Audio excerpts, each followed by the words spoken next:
Late in the evening, that's a different ball game. They charge you anyhow, so you have no alternative than to pay. So the situation is really gruesome and it's really very painful. We have been doing the very best we can, community-wise. We form an association, Wetland Stakeholders Association. We'll be holding meetings often and often, and the meeting yielded dividend, so to say, as we were able to write the presidency an open letter complaining about the flood. And on the community side, we contribute money, we build Paco bridges to enable people come in and go. But the community is so large that how many Paco bridges can you build? At a point, we started filling some of the roads to prevent the water, to hold the water back to the river.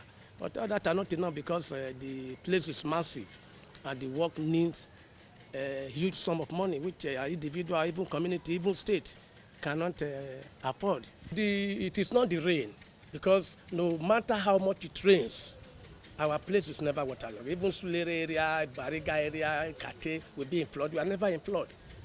No matter how much it rains, our land is dry. No flooding of any sort. But this problem of flooding doesn't even come during the rainy season. That is the peculiar aspect of it all. It doesn't come during the rainy season. It normally comes at the tail end of the rainy season. We have suggested a lot of things those days. We said rechannelize the river because we see that the river can be rechannelized from Orisa waterfront to Odogu, because the river form a U-shape form. If the lost end of at Orisa is linked to the recover end at Odogun, the river will flow through the bush. That place is not inhabited for now. It will flow through the bush to Odogun, then to the lagoon. The more than 25 communities downstream Agility to Araromi, Unity, Medan, Lias, Owode, Lede, Araromi area will be free from flooding. But that area that you said that the water should be channeled to is someone else's land. It is for now.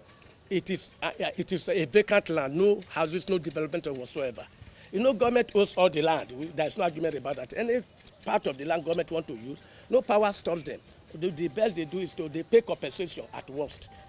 So I think it is better since Ogupa Dam can be controlled. Ogupa flooding of Ibadan can be taken care of. This is minimal compared to what the Ogupa water flood at Ibadan was doing. So we believe that if government really take this matter up as a matter of urgency and want to solve this problem, it can be solved. Rechannelize the river straight from Orisa to Odogun. The river will flow straight from Orisa straight to the lagoon, cutting up about 25 communities that are having contact with the river, then become flooded.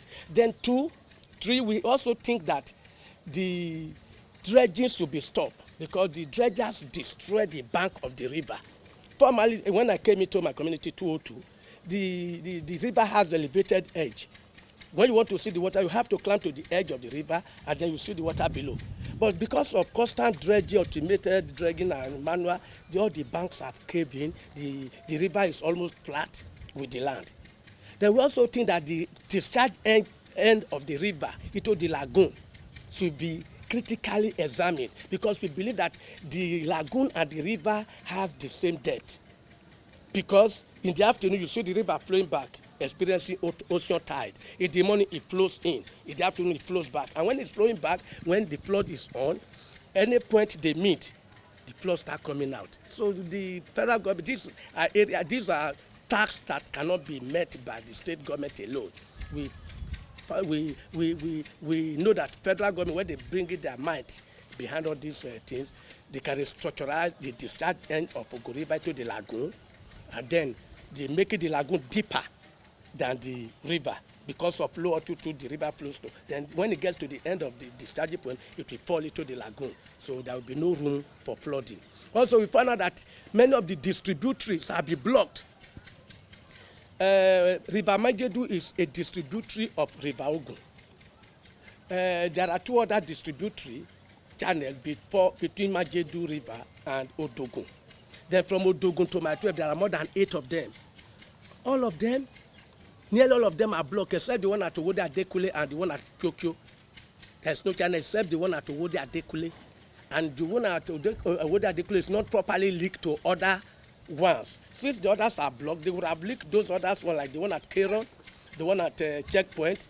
They would have leaked them to Owode Adekule channel, so that when the water get to the edge of the road, it will flow to Owode Adekule and then flow out. Then the one at Owode Lede would have linked to the other branch of River Ogun at Mile 12. Then the one at Ajologo is totally blocked and cut off, so that cannot be made use of. So if government will look into all these areas and open them up, the flood might come, but if you have an exit, it will not stay more than a week or so.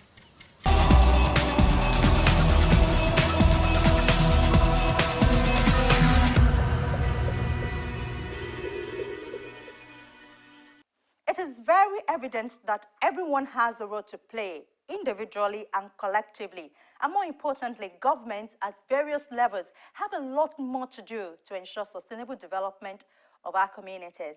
Well, that's our program for the day. Thank you for watching, and thank you for your comments. We do appreciate them. Do keep them coming. Our inbox, earthfile@channelstv.com, is always available anytime, any day. To hear back again with you from me, Ayola Kasim, and the rest of the team.